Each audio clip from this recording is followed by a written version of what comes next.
老哥，这波农历新年要留仓吗？肯定留哦，肯定留哦。先看那个下礼拜那些七巨头财报公布怎么样啊？看是不是在打嘴炮。看一下下礼拜这个 earning week，earning week，Tesla、Meta、Microsoft、AAPL 什么什么什么这些什么小都要公布那个 earning 了，是不是？七巨头哦，下周公布财报哦。嗨，敦煌，好哦，好哦，我是一定留仓啦，我是一定留仓啦，没有在怕的哦，大不了那个红包包不出来而已，对不对？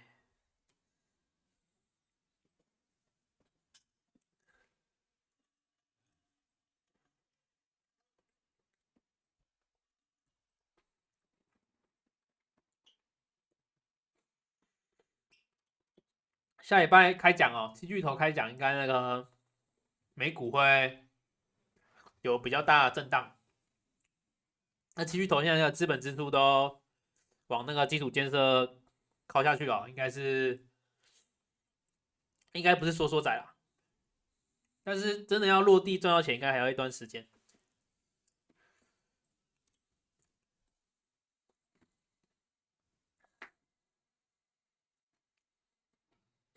今年过年大家想去哪里玩吗？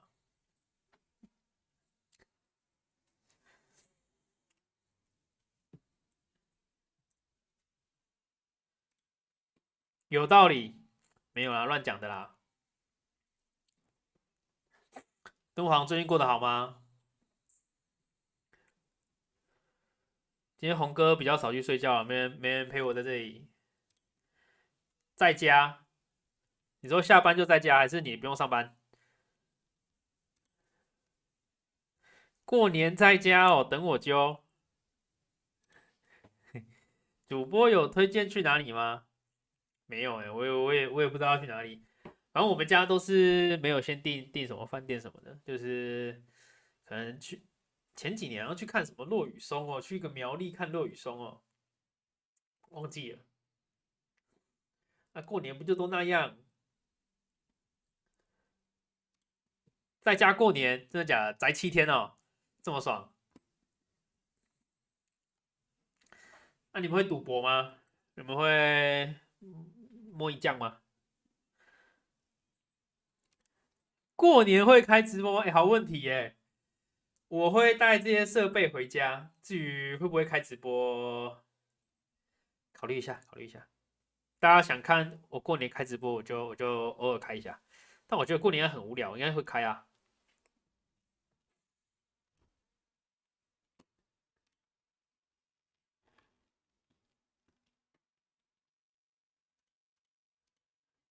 开直播打麻将，我很这次过年9天，真的假的？看一下看一下啊，这波9天要还吗？要还吗？以往不是那个9天都要还。直播打麻将我很久没打了，很久没有摸个2手了，对不对？那个算台都不太会算了。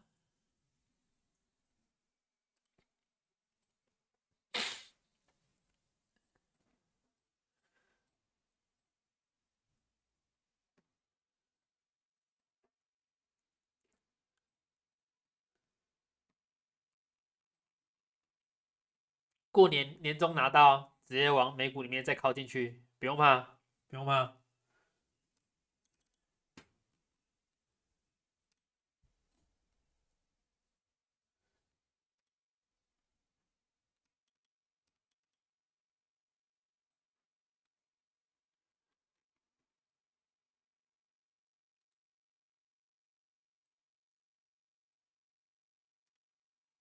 大家知道那个黄金已经涨到5000块了吗？每盎司要5000美了。有机会能直播暨大交易杯阵容冲击那个积分峡谷吗？OK，我昨天看那个 Alex 爬101，我也想爬，我也看起来很想爬，但我要爬的是峡谷之巅呢、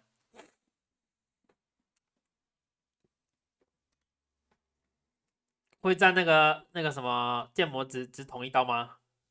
可以再把那个回放拿出来看一下。Netflix 可以买吗？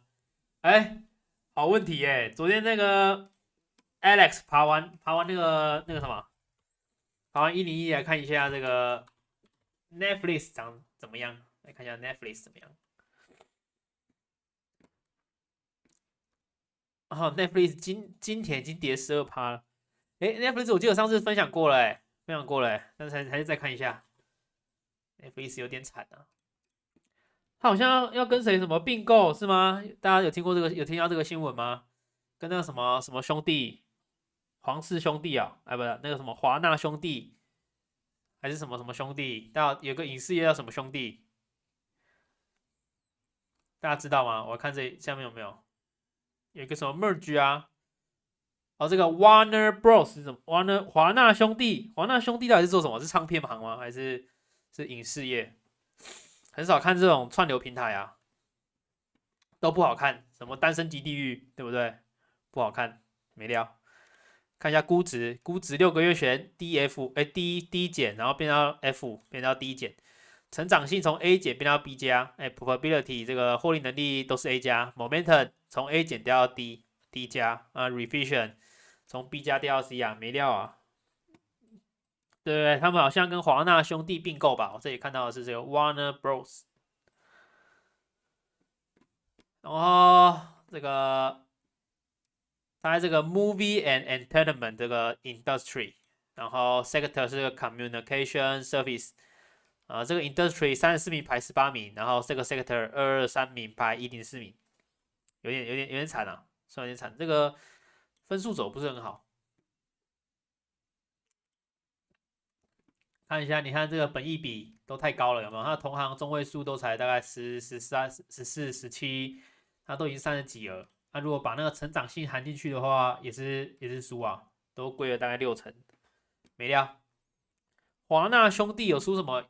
有出什么那个影视吗？哎，当然我最近有推荐那个好看的什么电影之类的，或者什么剧？哎，我有开麦克风，我刚刚以为我没讲到麦克。哈利波特，哈利波特现在还有在上吗？哈利波特是 Warner Bros 啊，要确定呢，我现在直接 Google 哦。哈利波特我只有看过那个什么靠背的火焰那一集啊，火杯的考验啊，不是靠背的火焰。华纳兄弟吗？华纳兄弟，哎，真的哎，哈利波特影城。哦，这个 WB 这个就是华纳兄弟啊，就是一只兔子在那边吃那个什么，那个什么红萝卜，那个就华纳兄弟啊，我现在知道哎。我看一下旗下有什么，DC 漫画、卡通频道、HBO，这都是华纳兄弟的。哈利波特，OK，都不喜欢看。什么蝙蝠侠、超人，这些全部都是华纳兄弟。但这种动作类的很少看哦。那我们来看一下华纳兄弟好了，WB 吗？我们来看一下这个华纳兄弟啊，先看这个 Netflix 真的很惨啊，成长性还可以，成长性还可以，成长性你看都是这个2位数的成长，要比那个它的同行中位数也好，获利能力好像也还可以，获利能力你看毛利率48，同行53，这个 EBIT、EBITDA margin 都比它的同行中位数还高，所以还行。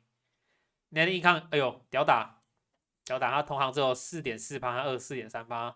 ROE，我靠，ROE 很高哎，它同行只有6.11，它42.76，虽然是输在估值跟这个 momentum 啊，这个什么动能啊，你看近一年、近3个月、近6个月、近9个月跟近一年跌惨了，不行啊，不行啊，不值得，不值得投。那看一下现行好了，你看一下 Netflix，就我上次看过哎，不是这个破底吗？对啊，破底，你看一直破，一直破，一直破，我觉得没料，那现在这个破底没料啊，不要买，不要买。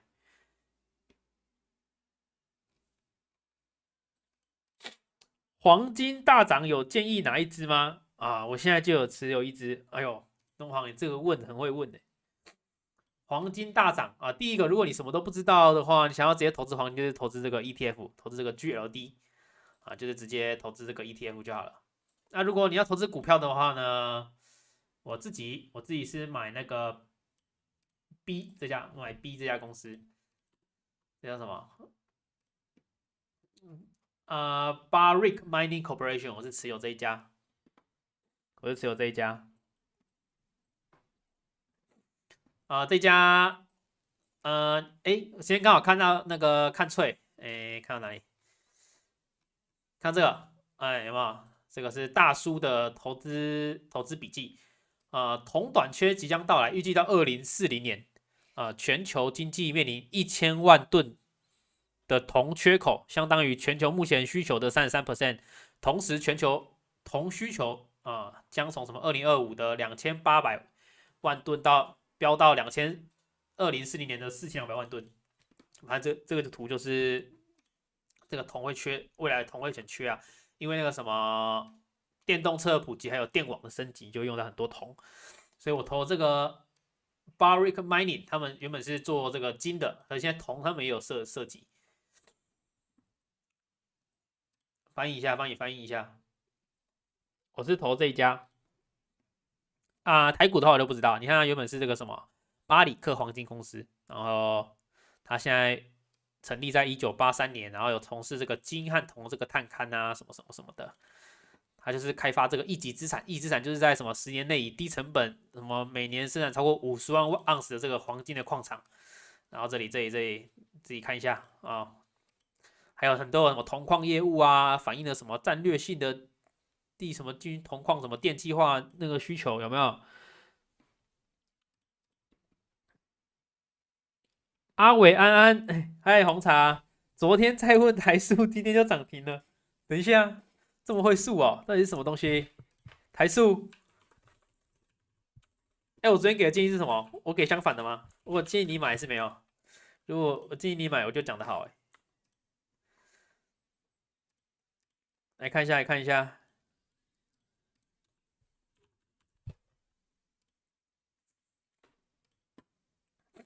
哎呦，我上次说什么？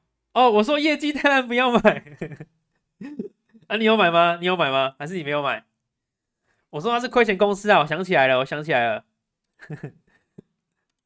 但是我说它这个线型可以买吧？这个线型不错，对不对？黄金交叉，对不对？但是没赚钱呐，没赚钱。你有买的话，恭喜你。直接讲错边嘞。40出的时候就买了，看一下，所以是买在这里嘛，买在这附近。台塑有什么利好吗？这涨停很夸张这种股票也会涨停，是什么？这不是加油站吗？台塑是加油站吗？石油有什么利多吗？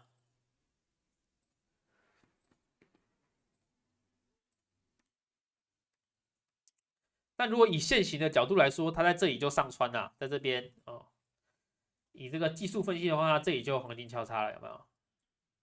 这里有死亡交叉这里有黄金交叉，对不对？然后看一下，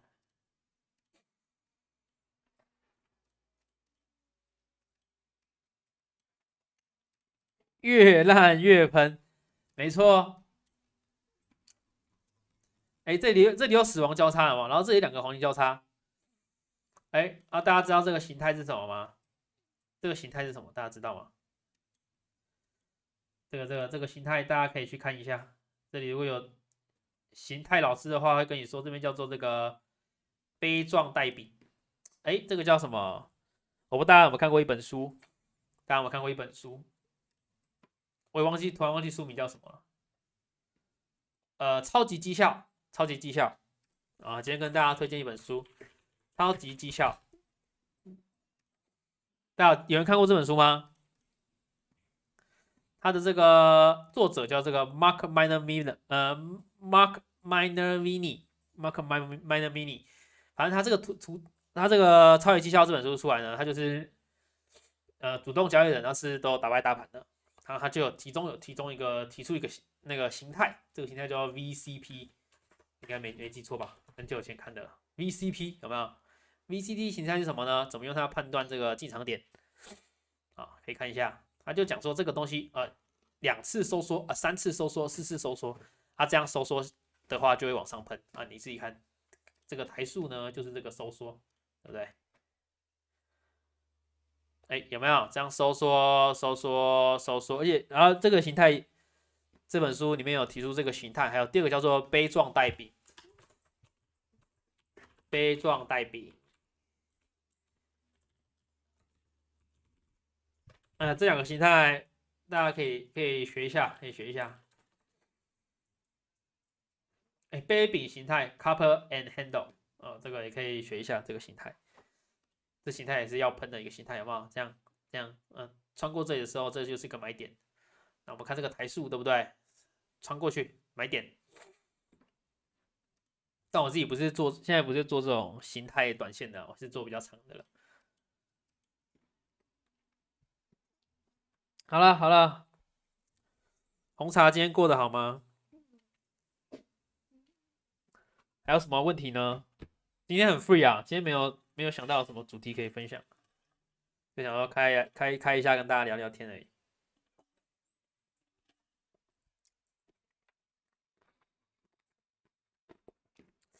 今天那个温度好像回温呢，今天没有这么冷。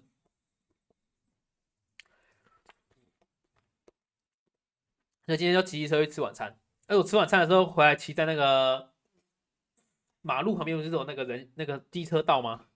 然后就这样骑着，干有一个那个树枝长超出来，我的肩膀直接他妈靠那个树枝，干超痛。我现在也不知道到底有没有，现在按还会痛，还不错。阿伟怎么看？怎么看台股的后市？看台股的后市啊、看一下，我觉得就继续拿着啊。如果你说这个大盘的话呢，台股就继续拿着啊，继续买，不用自己吓自己。你要看台股，就是要看2330，没错，那个法人一直卖，散户一直买。现在我们就是第四法人呐、第四大法人呐、哎，是什么？看错。我自己是很少看那个三大法人在做交易啊，因为我觉得我还是比较相信公司的。但是你做台股的话，就势必要看台积电了。像台积电从这里跳空之后都没有要回来补的，它现在就算横着走，这个20A 上去之后，它一样会把价格顶上去。所以我觉得就是台股就持续拿着啊，不要怕。三大法人真的现在是卖爆来看一下三大法人大家用什么看？我都是用玩股网看啊。三大法人很久没看了，很久没看了。台股三大法人，看一下哦，这边可以看一下。哎，等一下怎么自己开始录影？OK，三大法人外资哦，这边一直卖，有没有那个图啊？图比较清楚，有没有？红色就是投信，是吗？反正你看这边开始看外资，哦，这是什么？台股期货未平仓，好像直接看未平仓也不太对。这总和有没有连卖几天了？上一次买是1月2号了，这里都是一直敲下来哦，一直卖，卖超。但是我们现在台股就只要靠我们散户自己撑着就可以了，不用什么三大法人，对不对？当然也有可能有内资啊，内资就是什么保险啊那些，但是那个什么国安基金也退场了，对不对？现在到底是谁在撑呢？到底是我们在硬撑，还是这个台股就是一片荣景呢？我觉得是台积电啊。如果叫我分析的话，就台积电太强了，然后那个半导体晶片的需求太大了，所以我觉得台股会继续走好。哎，这种创新高的，你也没道理卖掉它，不要吓自己。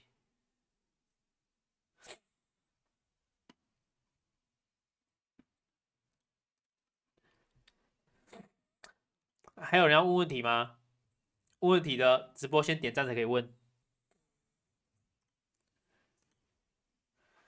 那个直播现在几个人点赞？我看一下，4个，有7个人在看，只有4个点赞，还有3个人是谁？举手，站起来。5个点赞了，还有2个人哦，我抓到你了哦。好啦，开玩笑的，开玩笑的。还有人要问问题吗？今天就聊聊天而已，聊生活也可以啊，聊生活也可以。昨天看到刘德英加码 NU，阿伟怎么看？我怎么记得他很早要加啦？你是不是有点晚了？你是 IE 浏览器哦？还是他要加一次 MU？看一下 NU。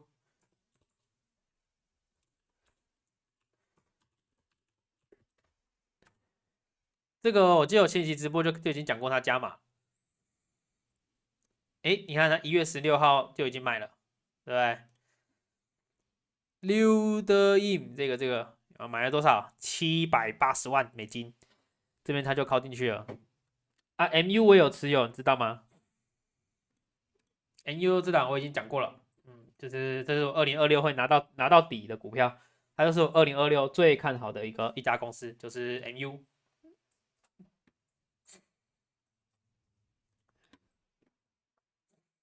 你看 NU 我买进后，它这个一定要一直翻译嘛？对，我看一下我 Holdings 有没有 NU 在这里，已经861，我是投740吧，861枚。它加码就是大家现在可能觉得 NU 翻倍很贵啊，但我跟你讲，它今年冲到1000我都不觉得意外，说实话，它今年冲到1000我不觉得意外。如果你看得懂它的这些量化分数的话，你就知道这家公司很扯啊。它现在这个分数排名都是第1名，但它这个 sector IT 行业跟这个 industry 半导体行业都是第1名。你可以看一下它的 valuation 啊、大家觉得它很贵，对不对？但你看它的 valuation，本益比 forward 的话只有12.05，它的同行中位数有25.35。然后你再看哦，它的如果把那个这个 PEG non gap forward 的话，就把成长考虑进来的话，它现在比它的同行中位数还便宜了85%左右，便宜了85%左右，所以我想现在400块太便宜了，真的是太便宜。现在很缺那个、那个什么记忆体呀、而且那个我不知道有没有看到，我之前有说它是做什么的嘛，就是 NAND 跟那个什么那个东西有涨价，你知道吗？就记忆体有涨价，我也不具体那个叫什么忘记了。这个 DRAM 跟 NAND 的报价都有变，都有涨价。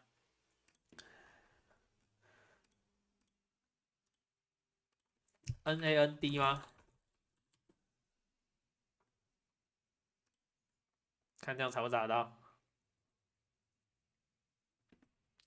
？SSD 和 DRAM 有没有？三星电子第一季调涨 NAND 100%，供应完全赶不上需求，这个就超缺的哦。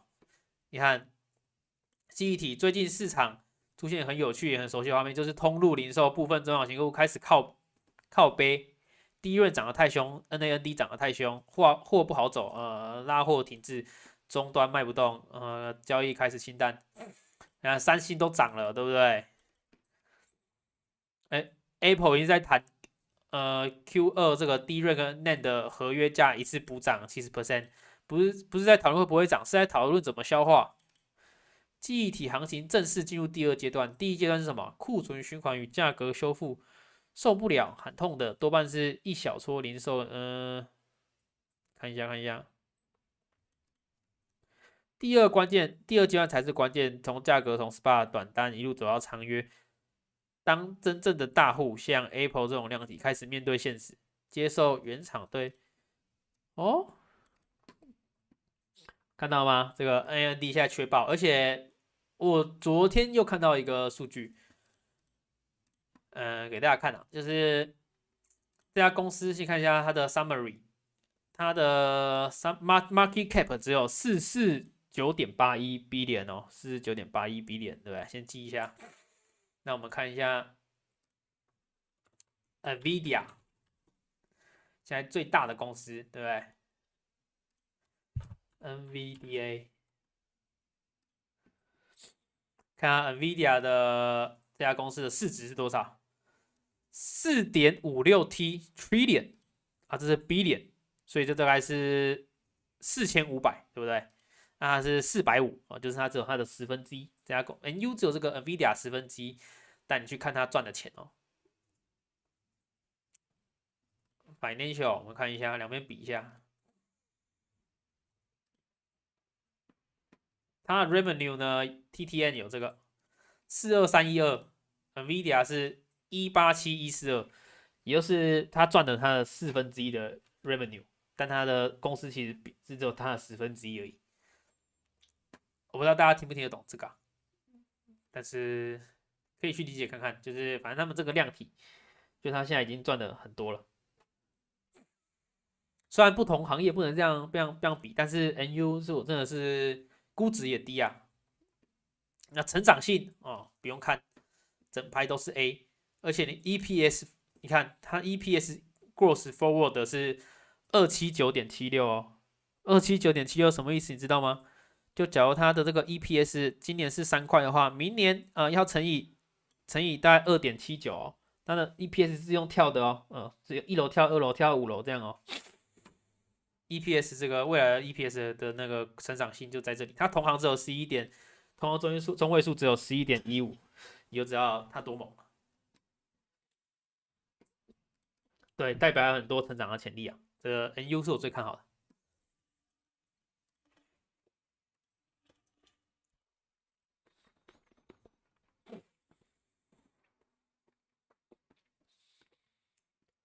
红产是台股美股都买吗？最后一点资料给你。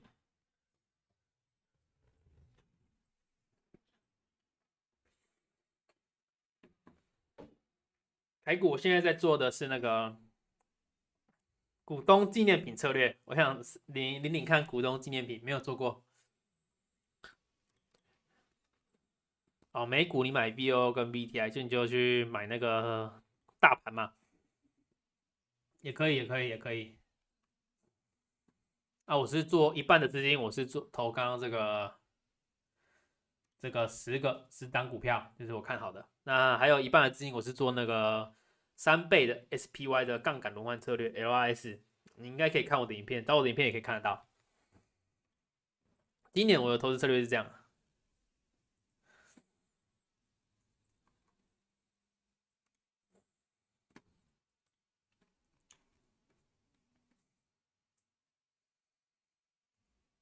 今天好像也没什么，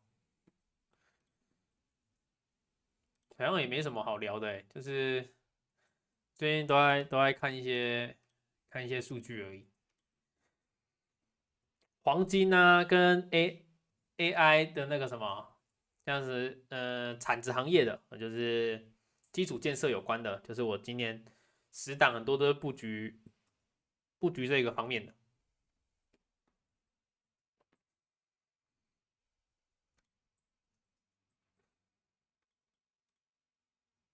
美股的绩效比较好，比较会涨，没有吧？台股也会涨啊。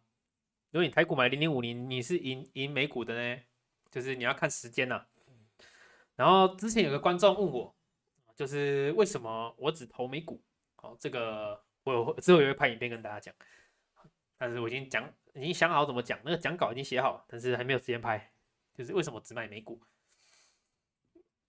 就是如果你要研究市场的话，你可以用 MSCI，就是像这个，呃，在哪里啊？这里，已开发市场啊，诶，找不到，这是 Smart Beta，哎，Global and Regional 这里，这里可以看哪一些市场表现也比较好，亚洲啊这些，那我研究下来，我还是会投美股啊。虽然美金跌得很惨，美金最近跌的真的是跌得狗吃屎啊，所以那个年终领到我就要考进去了啊，不演了有没有？美金在这啊，又跌了2根啊，邦邦邦，也就是美金跌对那个投资是好是坏，就是投资黄金是最好的，投资黄金那种贵金属是最好的。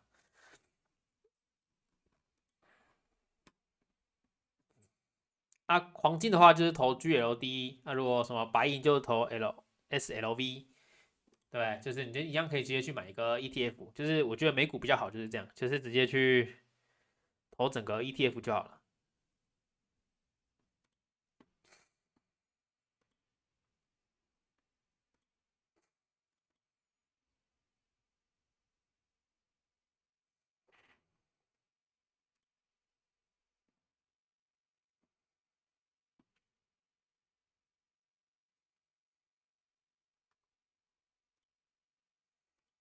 那台股的 ETF，我只建议大家去投市值型的。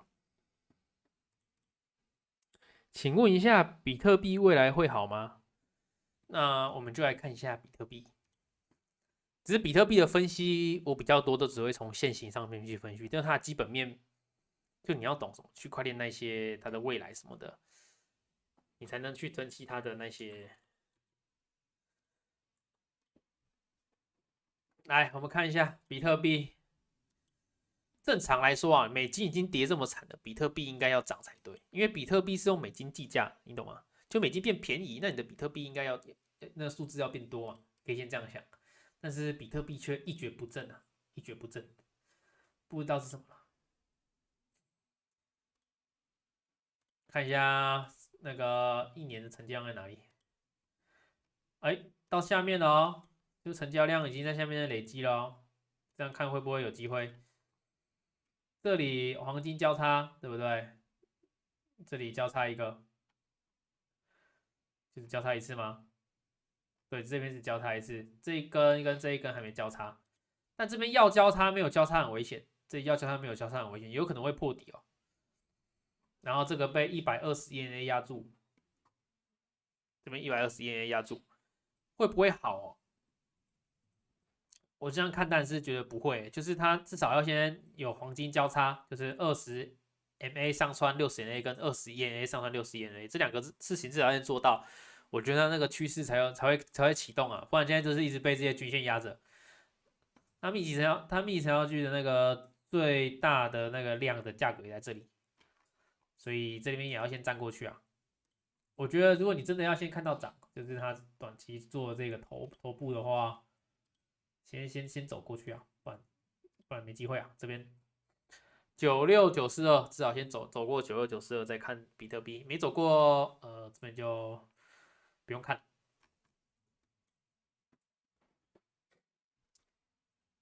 如果在美金现在涨起来，比特币还有可能更下去的更惨哦。所以比特币还不如投黄金啊，去投那些贵金属。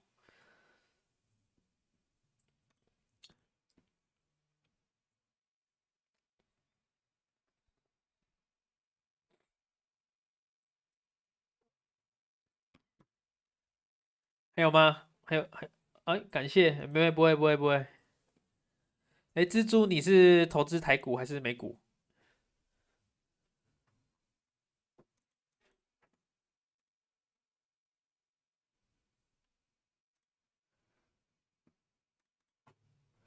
阿伟觉得大户持股比率和散户持股比率有参考价值吗？如果是你，你会怎么运用？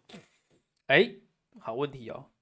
大户持股比率跟散户持股比率，这个在 XQ 有这个数据啊。通常我们会怎么去定义大户跟那个散户？你要先知道。哎，你是投美股的？OK，就是在 XQ 啦。我之前是用 XQ 全球赢家，它是用400张啊来当做，就是你有持有这个股票到400张的话，你才会叫大户。那如果没有的话，你就是叫散户。啊，我觉得通常我是看散户的那个散户的持股比率，但我现在没有那个 XQ 我也很难讲。看一下，这边也看不太到。就是你可以看那个筹码的集中度，筹码的集中度就如果这档股票大多数都是散户持股比率比较高的话，那你要知道这档股票的筹码是比较分散的，跟筹码是不是比较集中的，这个就对操作上面就会差很多了。因为你要想那种法人一定都是大户嘛，对不对？按我们那种散户都怎么可能买得到400张？那你一档股票要好拉的话呢，就是大户的持股比例会先慢慢变多。但我现在是调不到这个数据啊，就你可以观察它持股比例慢慢变多的那个过程，就是假如价格下跌呢，然后大户持股比率变多，好，我用打的好了。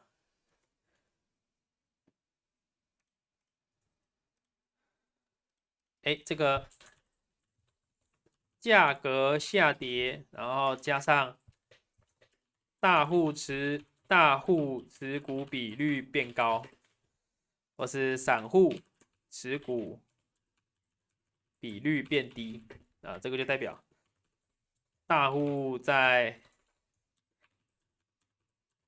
累积筹码啊，就这个概念。就可以看到他们是怎么累积筹码的。那你如果知道价格上涨啊，那个散户持股比例变高跟大户持股比例变低的话，你就知道他们已经在慢慢清了，清他的股票了。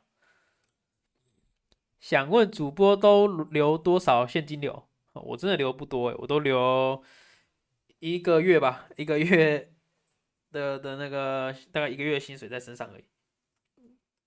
哦，但是我有一个存款会有利息的一个账户啦，里面有放几十万在那边，但是真的会用到大概就一个月的薪水而已，因为股票流动性算很好啊，所以就是大不了就是把股票卖一卖，对不对？你就有钱了。但如果你投资什么房地产的那些就很不好变现的，就会现金流可能就要留多一点在身上。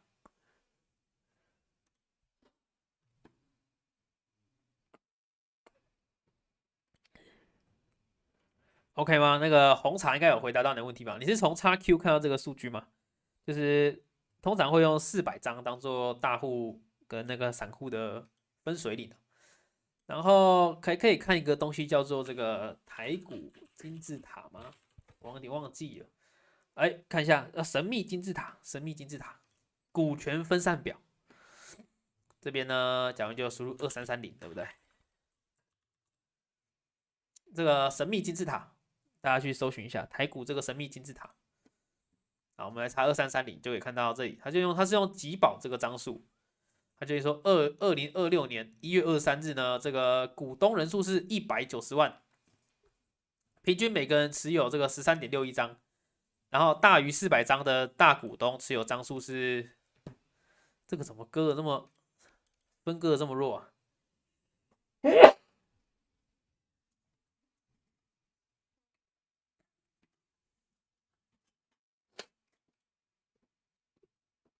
之前在研究这个大户、散户持股比率，但是发现很多时候散户居然做赢大户，因为那个大户他们之间也会对做啊，像是那个投信跟外资其实很常都在对做，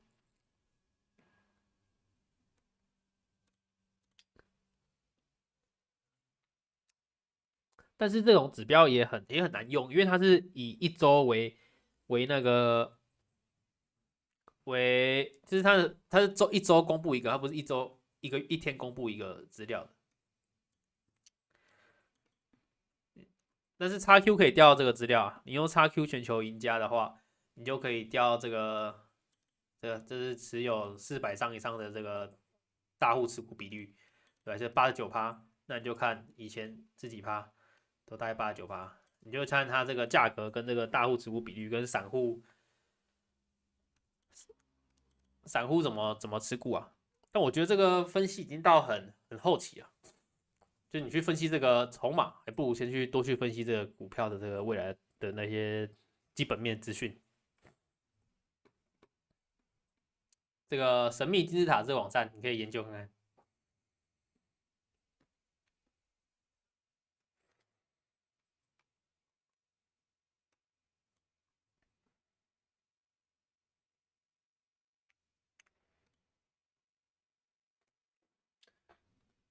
好了好了，应该有回答到你的问题吧？就是可以看他们怎么累积筹码的。你看他那个，虽然他们可能输，对不对？但他们可能是在累积筹码，对吧？小输，他最后那个大爆发赢那一次就够了。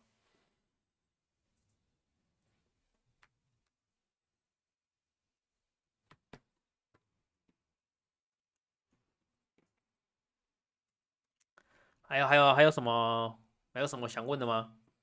都可以在聊天室发问。今天就跟大家聊聊天而已。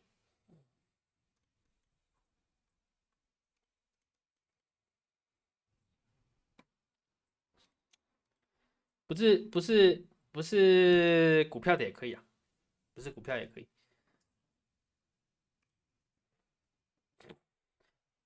好渴哦，先去拿个饮料。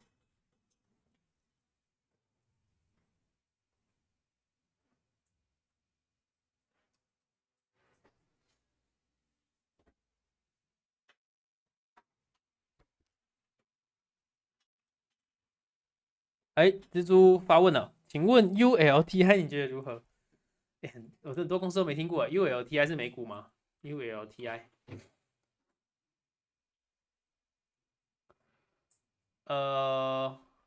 这是 ETF 吗？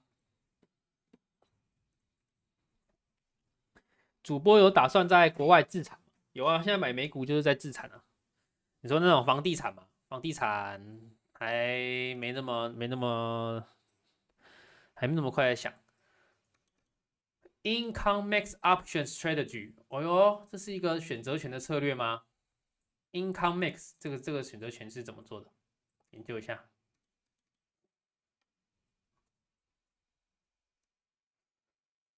有没有翻译啊？看一下怎么做的。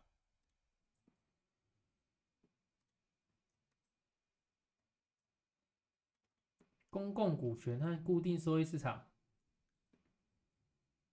直接透过衍生性商品投资于多元化的行业。只用选择权会有很多什么时间价值的问题呢？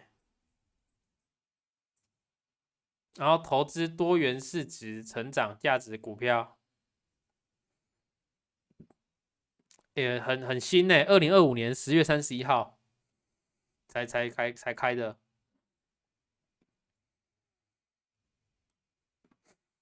我觉得它应该费用率很高，我在猜。哦，有画面吗？有，sorry，忘了切画面。它2025十月31才出来，反正是做，我再翻译一下了，可以看一下。这边是它的基金概况，它那个基金的净值应该不高，然后它又是做衍生性金融商品的，所以它的那个你看这个费用比率到1%，1.25%很高这根本，然后它的1630万美元而已，然后持股科技业、基本材料、能源、工业、财务、公共事业，现金拿3点多，10大控股公司在这里，他都是去买他们公司的选择权哦，交易量也不高交易量不高，UF 看一下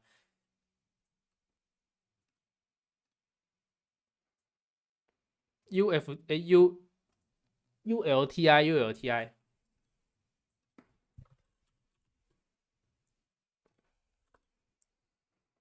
这个才刚开始然后那个我觉得费用率太高了啦，就是那它配息很常配一直配怎么一直配一直爽？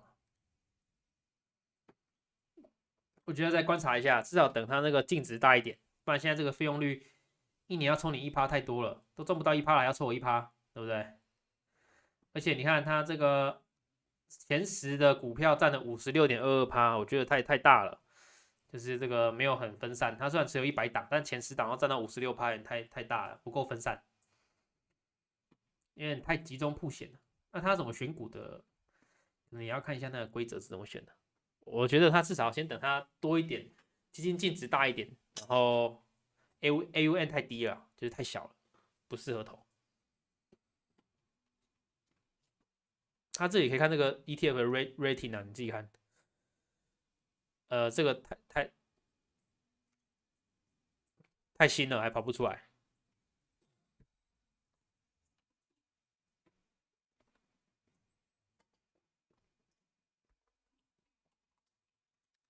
不会不会不会，没有，今天就跟大家聊聊天而已，大家不要太严肃。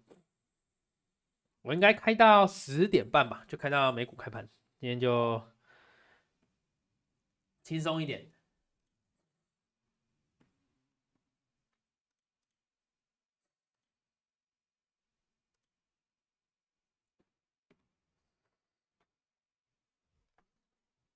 还有什么问题吗？都可以发问。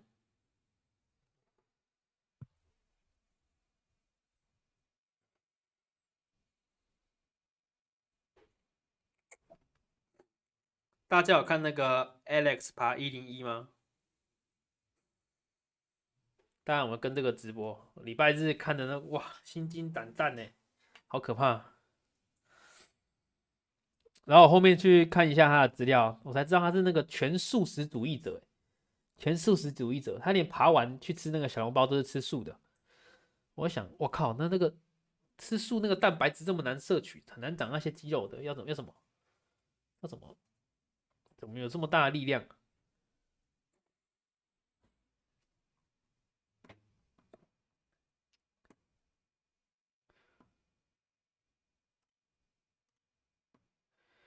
哎，话说，这礼拜六的直播可能会调到礼拜五哦，可能会调哎，不对哦，这礼拜六、礼拜日，这礼拜六好像直播不了哦，这礼拜六要出去乞讨。完了，这礼拜六我再看我那个直播怎么办？调到礼拜四吗？礼拜五好像就要走，礼拜五请假。对对对，这礼拜六的那个投资账户记录，感觉要签一下各位了，或是我提前去拍。如果不行直播，我应该会就拍个影片。阿伟都买美股的话，需要用台币，会不会变现不方便？哦，我当然还是有留现金在身上，就是，但我近期应该不会有什么大量用到台币的这个状况。但是我用的是 First Trade，First Trade 有一张卡，大家知道吗？First Trade 的那个 Debit Card，它一年给你，一个月给你一次一个免费。我还没办呢，我有点忙，所以忘了办了。它就有一个这个，还有这个 debit card，就是你的资产要到3万美金的话，就可以办这个。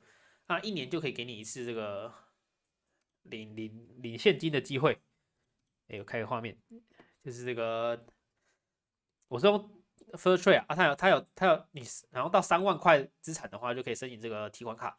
那一个月就可以有这个提款的这个条件，免手续费的提款，一个月就一次。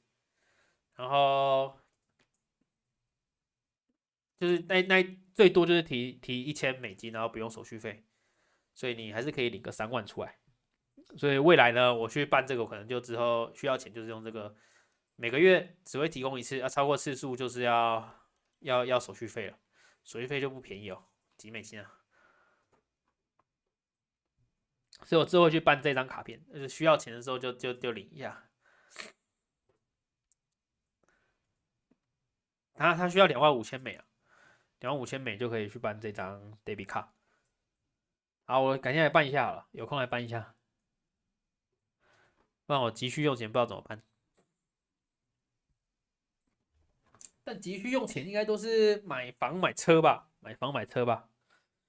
最近应该没有买房的这个需求，买车呢应该也没有，应该也没有换车。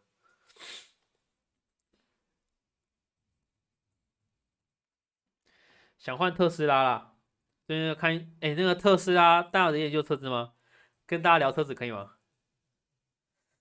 特斯拉现在是台湾人买最多的车子跟那个 Toyota 那个 DC Corolla Cross 这两台是那个冠军。对啊，台湾人真的很有钱呐、那个 Model Y 是真的不便宜耶，大家怎么买得起啊？买不起欸。大家会看8891吗？就是可以看那个，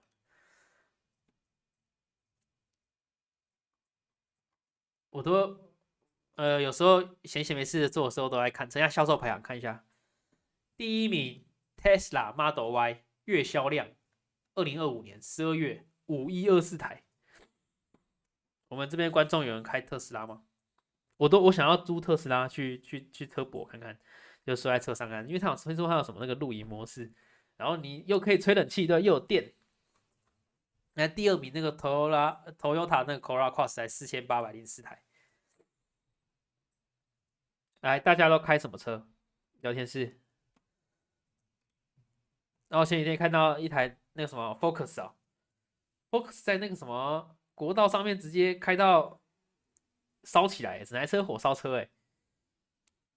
大家都开什么车？我自己开很便宜的小破车啦，我是开中古车，我开 RT10而已。但如果住在双北的话，然后都不用，应该是不用买车。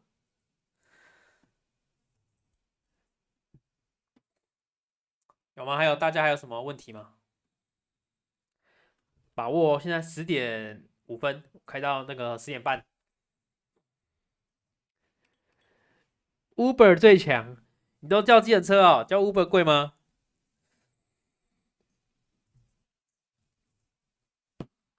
你是住在台北吗？红茶，你住在台北吗？还是住在应该是大城市？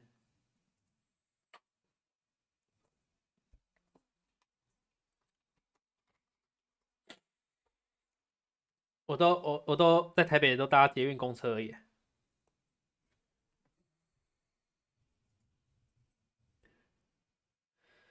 对，一个月几千块而已，车费。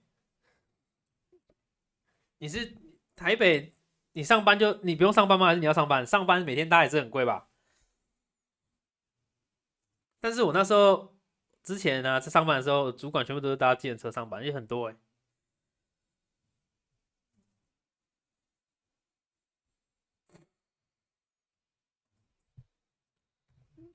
Uber 好像也可以买那个月票吗？或是那个 Line Taxi 也可以买那个一个月的，好像就可以比较比养车便宜，来不及就搭计程车。确实啊，我觉得在双北就不要再养车，养那个停车费太贵了，台北停车费我根本缴不起。那你停几个小时，假如1个小时算50-60好了，那你停3个小时就，假如去个地方吃个饭，吃个3小时出来好了，那你就直接叫计程车就好了。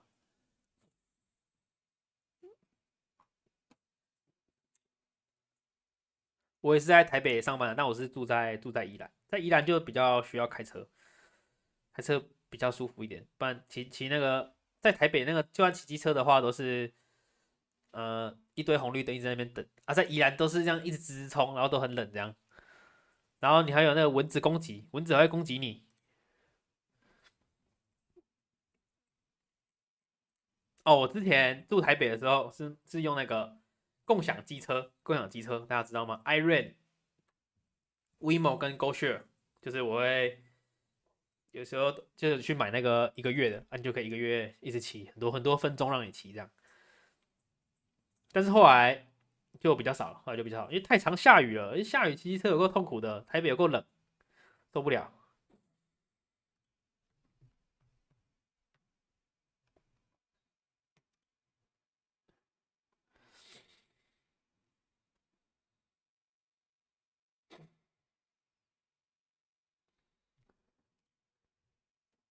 之前看有人预言5到10年内无人计程车会普及，到时候车费有可能是现在的1/3。5到10年内，我跟你讲，不没有那么久，现在就在发生了。你知道特斯拉已经发生了吗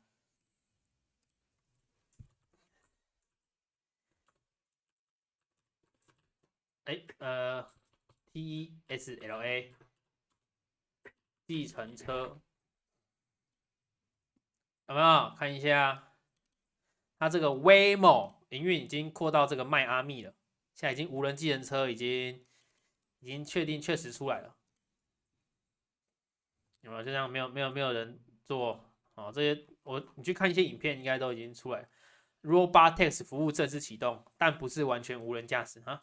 他以前会做一个那个什么安全监测员，就坐在前面这里，像个司机一样，然后就开自动驾驶让他开。但现在好像这个人已经不用了，到时候应该就很少人买车，确实，到时候应该是哦，现在已经美国已经正在发生了，已经正在发生了。所以自动驾驶这个东西，我觉得可能不用到个5年就会落地哦。我认真觉得可能很快就会落地了，因为而且它这个东西一落地，就是 AI 的第一个在这个物理层面的应用，这个绝对会吓死人。不管什么物流行业，什么什么司机，全部都要失业，对不对？到时候也没有人会买车了，我觉得。而且特斯拉就会变成那个最受益的一家公司，因为它现在那个 FSD，FSD 你知道是什么吗？就是那什么 FSD 就是自动驾驶，就是你只要点那个面板，点 A 到 B 地图按下按开始它就开了。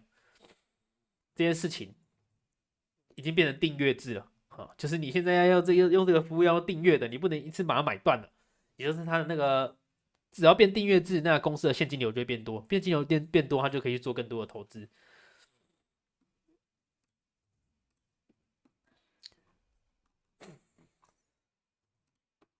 而且我记得中国也有了，中国也有。然后这个电动车，哦，对对对，哎，Prince Little，嗨，王子小9834，订阅制好酷，对啊，这个 FSD 变订阅制啊，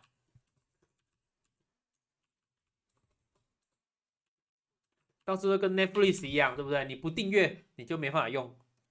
你看，不止全面采订阅制，免费啊，特斯拉 FSD 不止全面采订阅制，免费转移给新车的优惠以后也可能没了。哦，也就是他前阵子就说你要买断就给我现在买啊，不然我就没有要给你这个服务了。但台湾没有 FSD 啊，我觉得 FSD 有的话一定要买，差很多诶。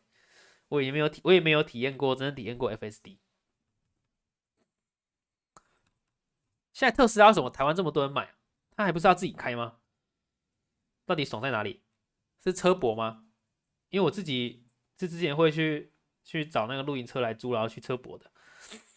可是现在我还是想不出这个特斯拉现在假如没有自动驾驶的话，它还可以做些什么？在国道上还可以自己跟车，然后跑到底吗？还是不行？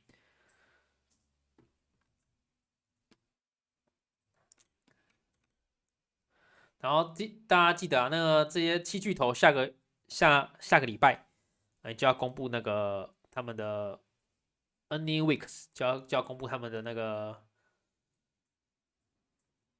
这些东西，就是要公布他们的财报了。Apple 啊、Tesla 啊、Microsoft 啊、Meta 这些都要公布财报了，所以下一拜很刺激啊！这个一公布下来，对不对？那个股票市场可能会有一些震荡，开得好呢往上喷，开不好呢就准备往下了。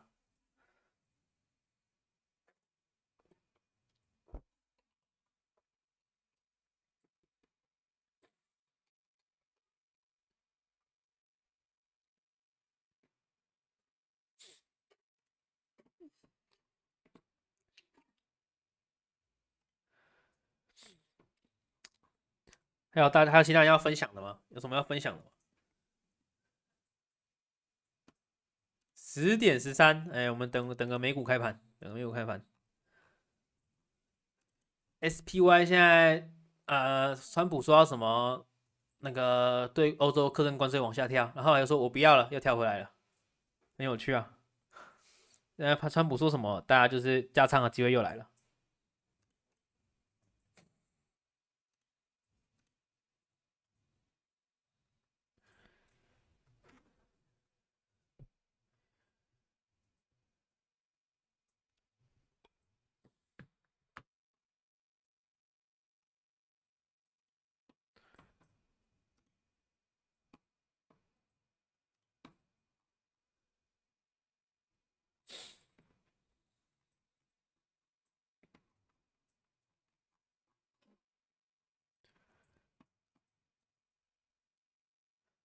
然后这礼拜六不能开直播的话，可能要想一下要怎么跟各位分享。就是我的投资账户记录可能会变拍的吗？会先提前拍好或怎么样？再看看。我会再发文跟大家讲，大家看一下我那个 YouTube 的发文。但 YouTube 的发文的那个推播机制好像很差每次发文都没人理我的感觉。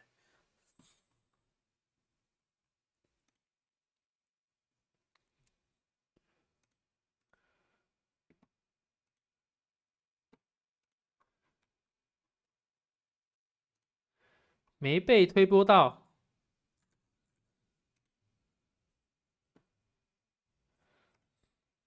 对啊，好像 YouTube 的那个贴文的那个很差。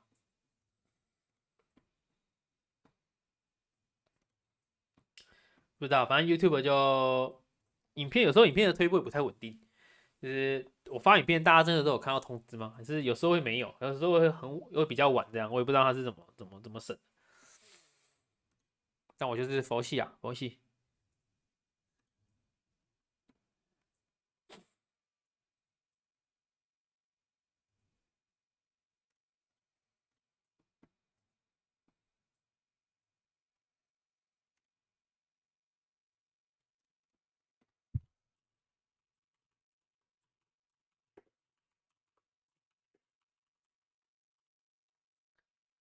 好了，要问问题或聊天，可以在聊天室打字。最后15分钟，要15分钟。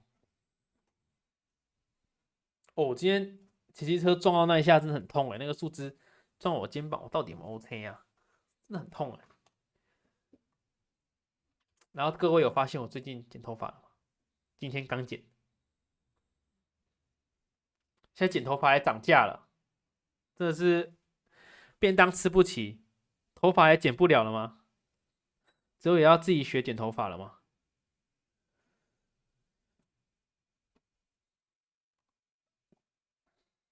有人要分享主播一个月都花多少钱？我想一下，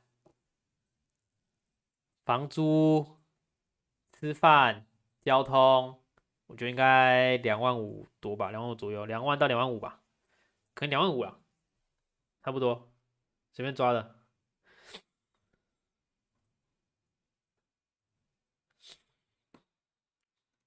有人要分享剪头发现在都花多少钱吗？剪多少钱到底算合理？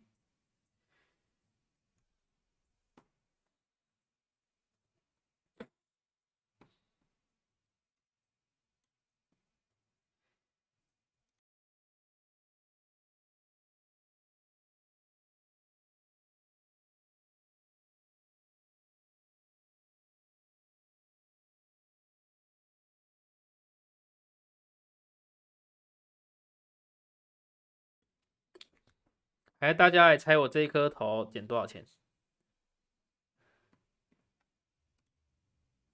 还是来看一下翠好了，700没那么贵啦，剪不起700啦。这个造型700，确实它剪出来，我觉得是蛮像700块剪出来的。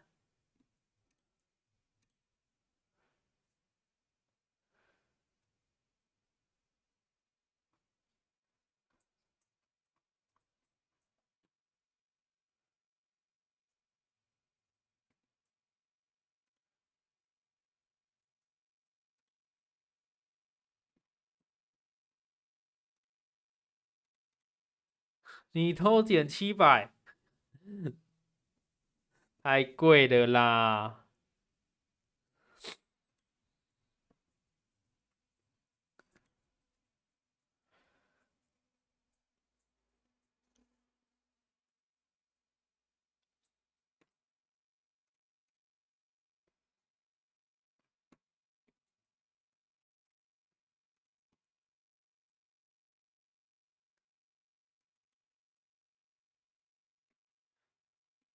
700都可以吃到饱，还拿去剪头发？我就剪刀自己剪一剪，拿去吃到饱好了，对不对？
川普在1月初公布历史性1.5兆美元的国防预算，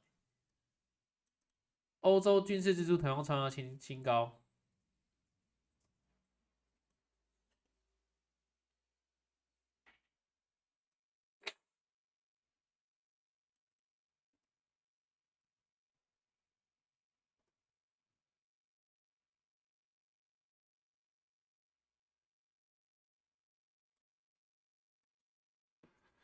黄色穷有计划20年总成本可以达1.1兆美元。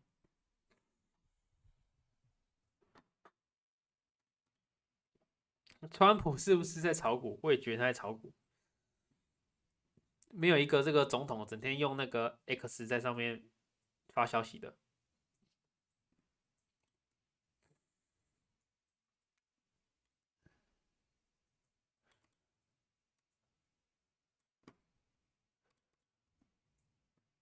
主播觉得防御资产有哪些？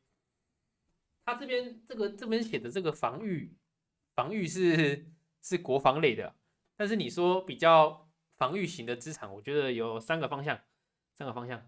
第一个呢，就是这个贵金属如果你真的都不知道投什么的话呢，你可以直接这边找这个，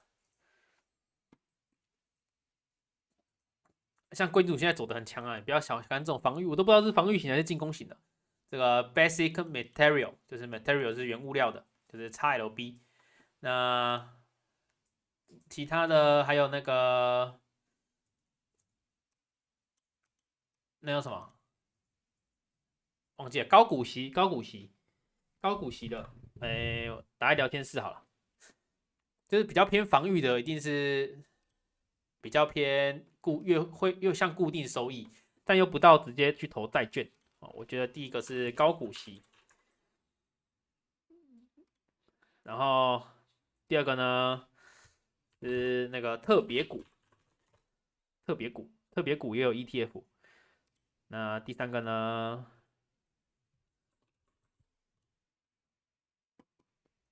就是原物料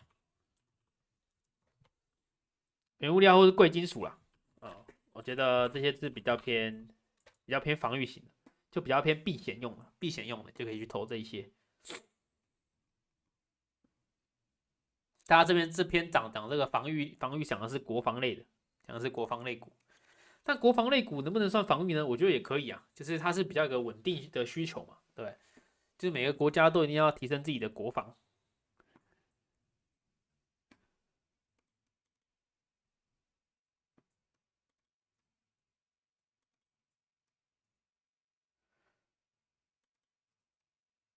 推升全球2023年达3.1兆美元的关键动力，科技型估值。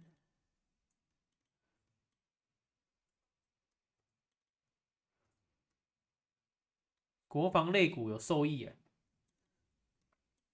这有推3只 LHX， 看一下L3 Harris Technology 是什么东西？到底是科技股还是国防股？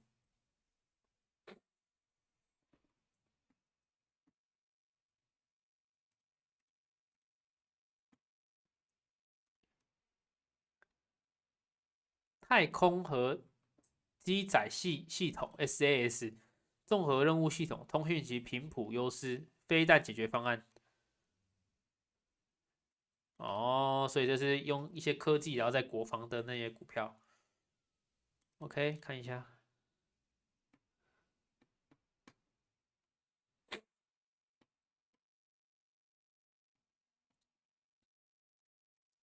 蜘蛛，你不是投那个 VTI 跟 VOO 吗？我觉得已经很稳了。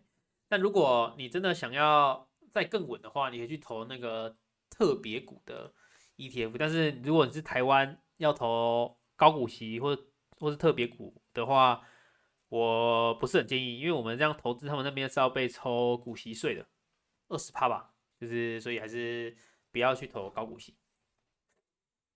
你可以多分散一点，对不对？你投那个 VTI 已经分散整个市场了吧，已经算很分散的了。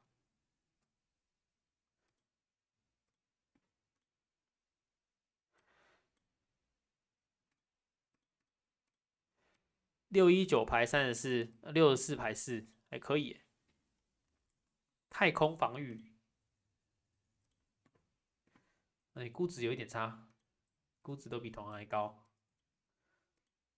PEG 把成长性考虑进去的话还可以，成长呢，成长性一般般，一般般。EBIT 和 EBIT forward 比较赢一点，EPS 不行呢、一般般，一般般不行。获利能力小胜，小胜也没有说特别优异啊，这一档我觉得一般般，但是有涨的比同行还多啦。看第二只推什么？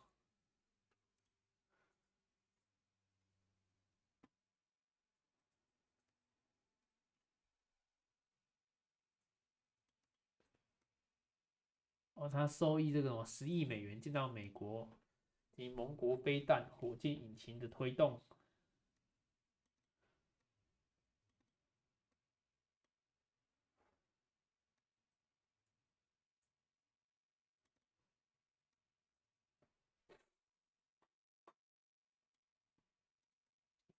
请问一下，主播觉得股灾什么时候会到？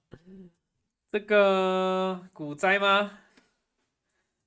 这个我不知道，这个我不知道。但是如果是股灾的话，你第一个你一定会先看到股价大幅下挫啊，你会看到股价大幅下跌啊。股灾我不会去猜股灾，我不会去猜股灾。像这里算股灾吗？你一定会先看到这两个死亡交叉嘛，对不对？这两个死亡交叉这里的时候，你在想要不要走？不然前面这里死亡交叉要黄金交叉回来，对不对？就是我觉得不要乱去猜股灾啊，不要自己吓自己。然后什么时候到呢？反正真的到的话，那个价格就会下跌了嘛。刚下跌的时候，你大概也感觉得到了。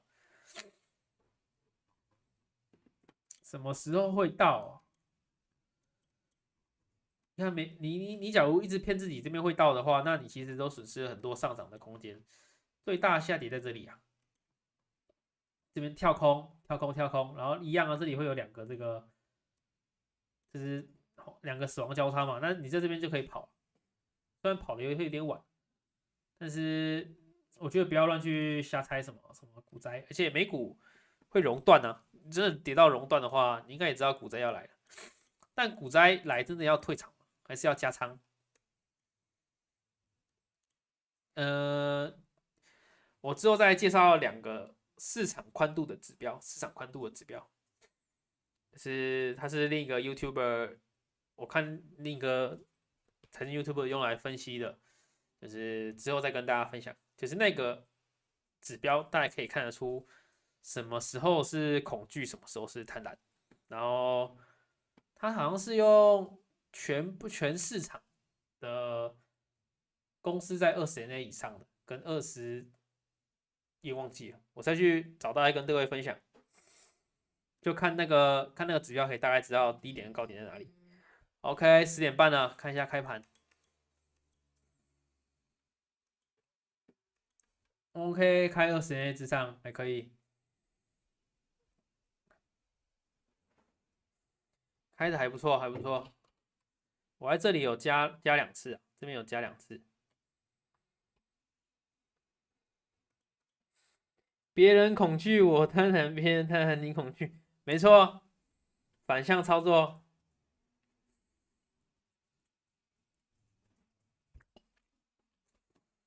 好了好了，10点半了，10点半了，我看也差不多了。要最后提问吗？最后提问吗？没有的话，差不多，等等要去洗澡喽。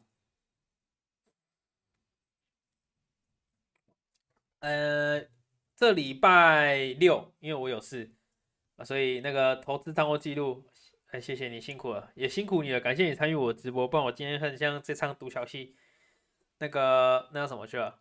这礼拜六因为我有事，所以投资账户记录的直播可能会停一次，也有可能拍影片的方式去记录。我再看看要用什么方式。主播去哪里玩？去花莲玩，去花莲玩，刚好有点到一个住宿便宜的那个，会分享吗？要分享生活吗？大家会想看我去花莲玩吗？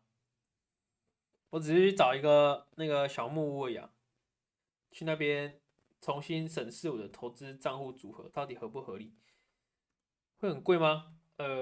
我是特价找到的，特价找到，如果没有特价的话有点贵，但他刚好近期好像住2天，他送你1天吧，类似这样，1天不用钱，所以就去住了。之前已经去住过了，它是在一个海边的一个小木屋，去哪里找优惠？来我的频道订阅就可以知道哪里有优惠了。找饭店取把狗了。好了，差不多了。大家还有什么投资的问题吗？不要再问我的生活了，我的生活就2点一线的。没有问题的话，差不多要关直播了。感谢各位今天的参与啊！今天比较冷清一点，但是没有关系，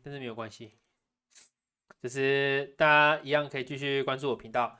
我那个10档股票，就我今年买的10档股票，那影片已经拍好了但是大家可能要看到的话是需要一点时间，下礼拜还是下礼拜就可以看到了大家可以期待一下。